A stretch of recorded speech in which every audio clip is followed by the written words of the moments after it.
This week, we mark the anniversaries of 23 remarkable people who live on in our hearts and who passed away this week in history. I'm Linnea Crowther with Legacy.com, the website where you can find any obituary or publish one for someone you care about. Actress Dixie Carter died 13 years ago this week from cancer. She was 70. A former Broadway star, we remember Carter for her starring role as Julia Sugarbaker in Designing Women.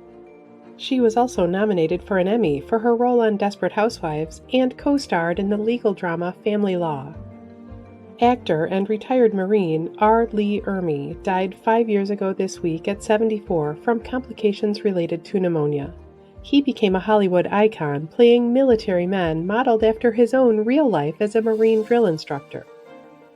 We remember Ermey for films such as Full Metal Jacket and Mississippi Burning, not to mention his role as the voice of Sarge in the Toy Story movies. Actor Larry Linville died of complications from cancer 23 years ago this week. He was 60. Linville is best remembered for his 6 years as Major Frank Burns on the sitcom MASH. His long career also included appearances on shows like Mission Impossible, Mannix, and The Love Boat. Comedian Jonathan Winters died at 87 10 years ago this week. His career spanned 6 decades and included roles in dozens of films and television shows. We remember Winters for his hilarious performances in It's a Mad, Mad, Mad, Mad World and Mork and Mindy, and as the voice of Grandpa Smurf. We also remember him for his many comedy albums, which earned him 11 Grammy nominations as well as 2 wins. Actress Natalie Schafer died of liver cancer this week in 1991. She was 90. We remember her for making us laugh as Mrs. Howell on Gilligan's Island. Her long career also included roles on I Love Lucy, The Beverly Hillbillies, and Mayberry RFD. Comedian Sam Kinison died this week in 1992 when his car was struck by a drunk driver. He was 38. Kinison started his career as a Pentecostal preacher before moving into comedy. We remember him for his loud, in-your-face persona, in which he often startled audiences by screaming. Singer and actor Burl Ives died of oral cancer this week in 1995. He was 85. Ives was in films like Cat on a Hot Tin Roof and had an Academy Award-winning performance in The Big Country. We remember Ives as the snowman and narrator of Rudolph the Red-Nosed Reindeer, and for his renditions of holiday classics like A Holly Jolly Christmas. Musician Don Ho died 16 years ago this week of heart failure. He was 76. Ho's Hawaiian-influenced music helped popularize the islands as a tourist destination. Ho became a pop culture icon, appearing on shows like I Dream of Jeannie, The Brady Bunch, and Fantasy Island. We remember him for his biggest hit, Tiny Bubbles. Actress Greta Garbo died 33 years ago this week. Garbo was one of the biggest stars of the 1920s and 30s. She appeared in 28 films, including Grand Hotel, Camille, and Anna Karenina. She retired after her final film, Two-Faced Woman, in 1941. Director Sidney Lumet died 12 years ago this week of lymphoma. Lumet's career spanned 6 decades and included classics like 12 Angry Men, Serpico, Dog Day Afternoon, and Network. Punk rock singer Jeff Hyman, better known as Joey Ramone, died 22 years ago this week of lymphoma. As a co-founder of the band The Ramones, he sang upbeat anthems like Blitzkrieg Bop, Sheena is a Punk Rocker, and I Wanna Be Sedated. Singer, dancer, and actress Josephine Baker died of a cerebral hemorrhage this week in 1975. In addition to being a pioneer as the first Black woman to ever star in a major motion picture, she was also a hero of World War II, using her role as a performer to gather intelligence for the French resistance. Singer Percy Sledge died of liver cancer 8 years ago this week. We remember Sledge for his stirring vocals, especially on his most enduring hit, When a Man Loves a Woman.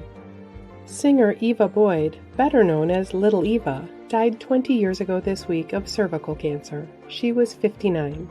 She worked as the babysitter for pop songwriters Carole King and Jerry Goffin. They wrote her biggest hit, The Loco-Motion. Actress Ellen Corby died this week in 1999. We remember her best as Grandma Walton in the TV show The Waltons. She was nominated for an Academy Award and won a Golden Globe for her role in 1948's I Remember Mama. Singer and songwriter Boxcar Willie died this week in 1999 after a struggle with leukemia. He released over a dozen albums in the 1970s, 80s, and 90s. We remember him for his eccentric hobo persona. Author Kurt Vonnegut died 16 years ago this week at the age of 84 from brain injuries following a fall. We remember Vonnegut for novels like Cat's Cradle, Breakfast of Champions, and his best-known work, Slaughterhouse-Five. His books are loved for their dark, satirical sense of humor. Boxer Sugar Ray Robinson died this week in 1989 of Alzheimer's disease. Robinson is considered one of the greatest boxers of all time. From 1943 to 1951, he won 91 straight matches and finished his career with 174 wins in all. Artist Harvey Ball died of liver failure this week in 2001. Ball is remembered as the creator of the yellow smiley face. Designed for an insurance company in 1963, it has since become one of the most recognizable and widely imitated images in the world. Ballerina Maria Tallchief died 10 years ago this week of complications from a broken hip at the age of 88.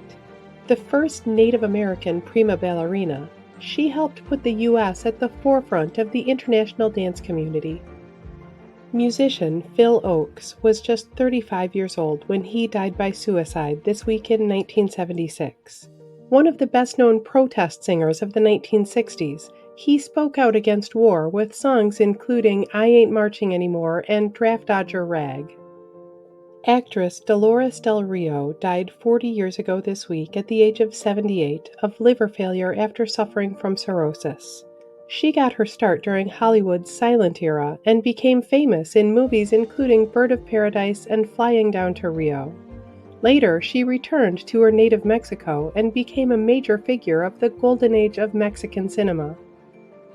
Architect Frank Lloyd Wright died this week in 1959 at the age of 91. His revolutionary designs for homes and public buildings were intended to exist in harmony with the landscape. Wright is considered America's greatest architect. Every Friday, our channel publishes a news video paying tribute to the most recent celebrities and other public figures whose deaths have made headlines. You can read more about the lives of the people featured in this video on Legacy.com.